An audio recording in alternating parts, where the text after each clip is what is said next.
أعوذ بالله من الشيطان الرجيم بسم الله الرحمن الرحيم maanta waxaan rabnaa inaan meeshan kusoo gudbino componentska uu ka kooban yahay income statement markaan rabno inaan qorno mise aan diyaarino income statementgeena meeqa component uu ka kooban yahay meeqa qaybood uu ka kooban yahay shaqooyinka ugu weyn oo laga rabo qofka accountant-ga ah waxaa ka mid ah inuu soo diyaariyo waxa la lahayo the financial statementska waxa ugu horeeya oo laga rabaa qofka accountant-ga inuu soo diyaariyo waxa waaye the income statement, balance sheet, and executive statement and the cash flow statement. Dan waxaan rabnaa maanta inaan ka hadalno income statementga marka aan diyaarinayno meeqa components uu ka kooban yahay. Waxaan leenahay income statementga wuxuu ka kooban yahay saddex component oo waaweyn uu ka kooban yahay. Waxa koowaad qaybta koowaad oo income statementga waxaa ku qorma waxa la lahayo sales or revenue ku qorma. Dan saleskaas revenue-gaas muxuu yahay? Waxaan dhahaynaa saleska waxaa laga wadaa waxa waaye inta shay uu company-geena iibiyay waxaa la lahaa sales la dhahaa. Sidoo kale tan revenue-gana waa asigana saas oo kaleeto waaye. It means waxa waaye inta shay oo aa iibisay lacagta kaa soo gashay waxaa la lahaa revenue waa la dhahaa. Revenue-ga saleska waxay ka imaadaan quantity lagu dhufto price. Inta xabbo aan iibinay iyo shay walba qiimaha aan ku iibinay. Marka la isku dhufto waxaa soo baxaya waxay noqon doonaan revenue ay noqonayaan. Example oo kale waxaan leenahay dukaan lagu iibiyo kombiyuutarada. Kombiyuutaradeena halkii kombiyuutar qiimihiisa waxaa waaye $100 waaye. Maanta waxaa iibinay 50 kombiyuutar aa iibinay. Maadaama aan iibinay 50 kombiyuutar oo halkii kombiyuutarna qiimihiisa ahay $100 waxaan leenahay revenue-geena maanta mise saleskeena maanta waxaa waaye 50 lagu dhuftay 100 oo ah 50ka oo quantity-ga aan iibinay ah iyo 100ka oo ah qiimaha aan ku iibinay halkii kombiyuutar. Then waxaan dhahaynaa revenue-geena maanta waxaa waaye $5,000 waaye.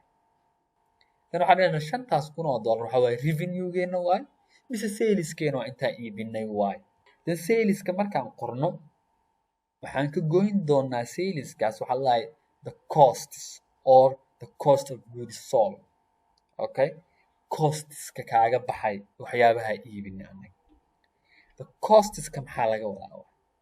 The costs-ka mise the cost of goods sold waxaa laga wadaa 50ka kombiyuutar aan iibinay qiimaha aan kusoo iibsanay anaga. Maxaa kusoo iibsanay?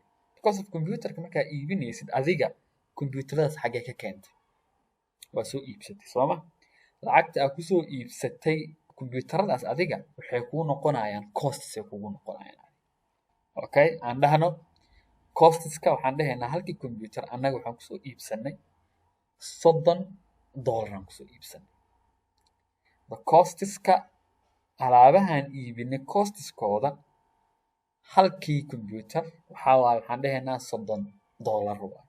Kaas waxaa la lahaa the cost of goods sold. Alaabtaa iibisay cost-gay kugu fadhiyaana laga wadaa meena. Qiimaha ay kugu fadhiyaan costs-ka ay kugu fadhiyaan adiga.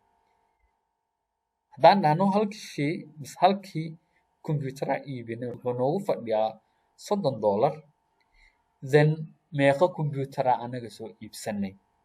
Haddaan dhahno waxaan soo iibsanay 100 kombiyuutar halkii kombiyuutarna aan dhahno waxaan kusoo iibsanay $30 then the cost of goods sold-gaaga alaabtaa iibisay cost-ga ay kugu fadhiyeen waxay noqonaysaa 30 lagu dhuftay 100 oo noqonaysa $3,000.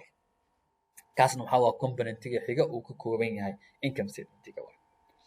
Then markii aan kala goyno revenue-ga iyo expenses-ka waxa soo baxaya waxaa la lahaa a gross profit la lahaa. Waxaa waaye the profit-kii oo weynaayo oo aan weli ka goynin expenses-kii lagaa rabay waa.